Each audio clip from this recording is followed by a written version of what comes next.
Olá pessoal, tudo bem? Nós estamos na nossa série de vídeos que fala sobre os nomes de Deus. Esse é o nosso segundo vídeo que fala sobre os nomes de Deus.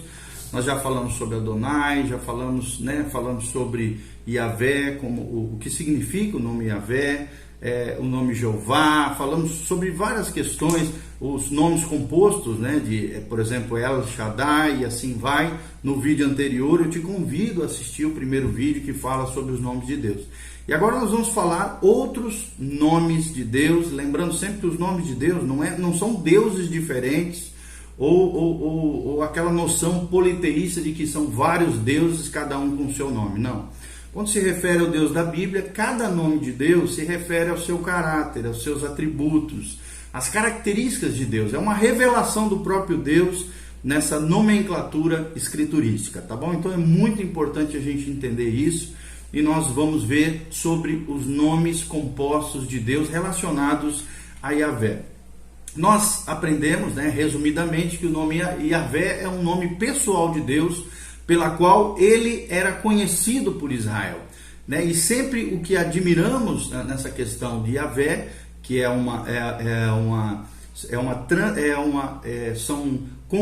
foram acrescentadas consoantes no tetragrama YHWH,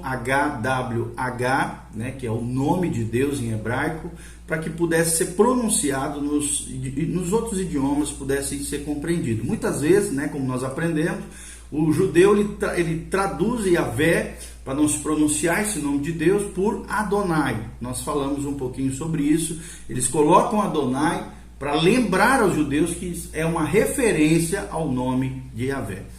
E nós falamos um pouquinho sobre o significado desse nome, que o nome Yahvé enfatiza a alta existência imutável de Deus, assegura que Deus está presente em meio ao seu povo e está ligado também ao poder de Deus para a operação em benefício do povo de Deus, mantendo a aliança de Deus com os homens. E agora nós vamos falar sobre os nomes compostos de Deus. Um deles é Yahvé Jireh. Yahvé, eu já falei como é que se escreve, Y-A-H-W-E-H, e Jireh, J-I-R-E-H. Significa o Senhor proverá. Nós vemos isso claramente em Gênesis 22:14. Após o anjo do Senhor ter mostrado um cordeiro que deveria ser usado como substituto para Isaac, Abraão chamou aquele lugar de o Senhor proverá. E a nomenclatura ali de Abraão, e que ficou registrado nas escrituras, é Yahvé Jireh. Então, Yahvé Jireh significa o Senhor proverá. E coloca aqui Deus como o Deus provedor, o Deus que nos sustenta, aquele que provê todas as necessidades do homem, inclusive a principal necessidade do homem, que é o Cordeiro de Deus que tira o pecado do mundo, uma referência a Jesus de Nazaré. Porque até nesse episódio de Abraão, Deus proveu um cordeiro que estava preso no meio dos arbustos para que Abraão sacrificasse diante do Senhor, tipificando, é uma metáfora, um simbolismo e um tipo de Cristo, do Cordeiro de Deus que viria tirar o pecado do mundo, e obviamente nesse sentido, tá bom? Da obra vicária de Jesus de Nazaré. Segundo nome composto de Yahvé é Yahvé Nissi. Yahvé Nissi. Nissi, N-I-S-S-I. Significa o Senhor é minha bandeira. O Senhor é a minha bandeira. Está lá em Êxodo 17:15. Após Israel derrotar os amalequitas, Moisés edifica um altar e chama aquele lugar de Yahvé Nissi, ou seja, o Senhor é a minha bandeira. Outro nome composto, o terceiro nome composto relacionado a Yahvé é Yahvé Shalom. Shalom, S-H-A-L-L-O-M, que significa o Senhor é minha paz. O Senhor é a minha paz. Yahvé Shalom, está lá em Juízes 6:24. E o quarto nome composto relacionado a Yahvé é Yahvé Sabaoth. Sabaoth, ou Sabaoth. Significa Sabaoth, S-A-B-B-A-O-T-H. Significa o Senhor dos Exércitos. Esse nome é muito comum no Antigo Testamento. O Senhor dos Exércitos. E aparece em 1 Samuel 1:3. Esse Yahvé Sabaoth, ou Sabaoth, é uma imagem militar que mostra Deus, Yahvé, aqui como comandante dos exércitos angelicais do céu, bem como dos exércitos de Israel, ou seja, ele é à frente do seu povo, guerreando as batalhas do seu povo, e é esse Deus tremendo, Deus que nós servimos, o Deus da Bíblia.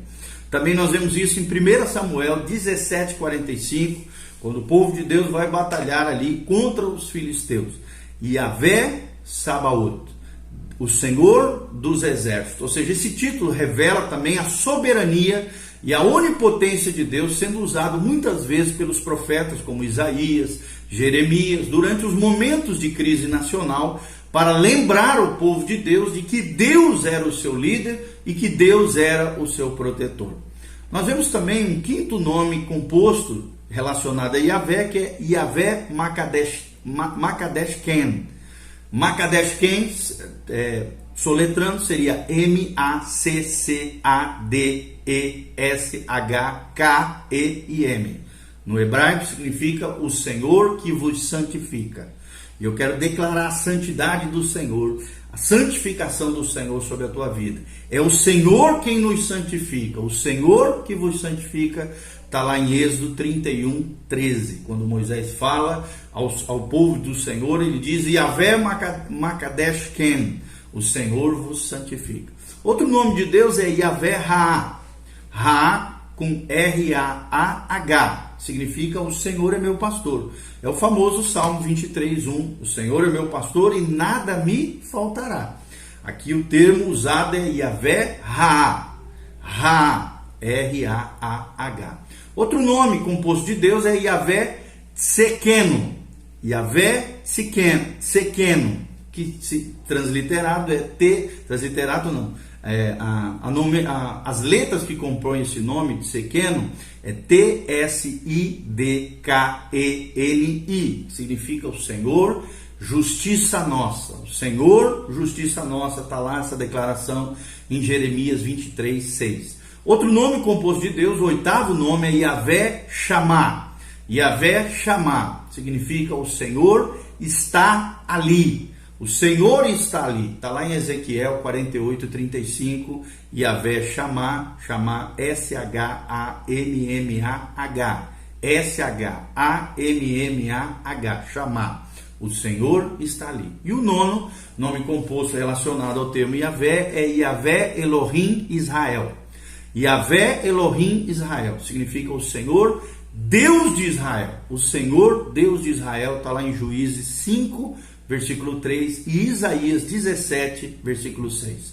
Então, para ser mais específico naquilo que nós estamos falando, esses nomes compostos não são apenas outros nomes para Deus, mas sim designações, ou seja, títulos que muitas vezes surgiam de eventos comemorativos, de grandes vitórias e triunfos sobre Israel. Contudo, de fato, revelam aspectos adicionais, como nós já falamos, do caráter divino, do caráter de Deus. São facetas do caráter de Deus, são perfeições de Deus, ou atributos de Deus que se relacionam ao caráter de Deus. Outro nome muito importante é o nome Adonai. Assim como Elohim, Jeová, Adonai é um plural majéstico, ou seja, fala da majestade e da glória de Deus. Significa Adonai, significa mestre, senhor e proprietário. Mestre, senhor e proprietário. Está lá em Gênesis 19:2, Gênesis 40:1 e 1 Samuel 1:15. Adonai é usado, como poderia ser esperado, no relacionamento entre Deus e os homens, ou seja, entre mestre e escravo, sendo Deus, obviamente, o mestre e nós, seus servos, seus escravos. No termo no grego aqui é doulos. Essa referência do Senhor como mestre, como Senhor, o Adonai, também nós temos lá em Êxodo 21, de 1 a 6, quando empregado aqui para tratar do relacionamento de Deus com o homem. Traz também a ideia da sua autoridade absoluta sobre as suas criaturas. Ou seja, Josué reconheceu a autoridade do príncipe do exército do Senhor, lá em Josué 5:14. E também em Isaías submeteu-se à autoridade do Senhor, seu mestre, o Adonai, em Isaías 6, de 8 a 11. O equivalente no Novo Testamento para Adonai, que é uma palavra em hebraico que significa mestre, senhor, possuidor, dono de tudo e de todos, é a palavra Kyrios, ou em alguns utilizam a palavra Kurios, que significa Senhor no grego, na língua grega. Senhor, Kyrios ou Kurios, tá bom? Existe a palavra também Deus, Deus que no grego é Theos, T-H-E-O-S. Qual é o uso de Deus aqui, principalmente no Novo Testamento, né? Theos é a designação mais frequente de Deus no Novo Testamento e a tradução mais comum de Elohim na Septuaginta. A Septuaginta, para quem não sabe, é o Antigo Testamento que foi traduzido por 70 mestres judaicos no período mais ou menos século II a.C., na cidade de Alexandria, a pedido de um rei grego. Foi traduzido, ele ficou tão impressionado com a grandeza da obra do Antigo Testamento judaico, israelita, né, hebreu, que foi feito, chamou 70 mestres do povo de Israel para traduzir para a língua grega, que era a língua predominante na época, e daí surgiu a Septuaginta, ok? Que é a versão do Antigo Testamento para o grego, que nós sabemos disso. É uma Bíblia que existe até hoje, você pode comprar em especialistas em Bíblia, existe ela, a Septuaginta, que é a tradução do Antigo Testamento para o grego. Quase sempre se refere, né, Theos, ao único Deus verdadeiro, embora às vezes seja usado, né, de maneira equivocada pelos pagãos para referir-se aos deuses do paganismo, ou então pelos cristãos é usado às vezes repudiando falsos deuses. Então o termo Theos é um termo que é usado tanto dentro do cristianismo quanto no meio secular. Quando se refere a falsos deuses, esse termo é utilizado em Atos 12, 22, Atos 14, 11, Atos 17, 23, Atos 19, 26 a 27, 1 Coríntios 8, 5, 2 Tessalonicenses 2, 4, são referências a falsos deuses, usando o termo Deus como um termo genérico. Também se refere ao diabo como um falso Deus, em 2 Coríntios 4, 4, e também ao espírito de sensualidade ou a sensualidade em Filipenses 3, 19. E o mais importante, Jesus Cristo é chamado de Theo, né, ou Theos, ainda que algumas passagens sejam questionadas com relação a isso. Nós podemos observar essa menção a Jesus como Theos de Deus em Romanos 9, versículo 5, João 1, versículo 1 a 18, João 20, 28 e Tito 2, 13, ok? Então no próximo vídeo nós estaremos falando e damos continuidade aos nomes de Deus. Continue conosco, Deus te abençoe, faça seus comentários, em nome de Jesus. Amém e amém.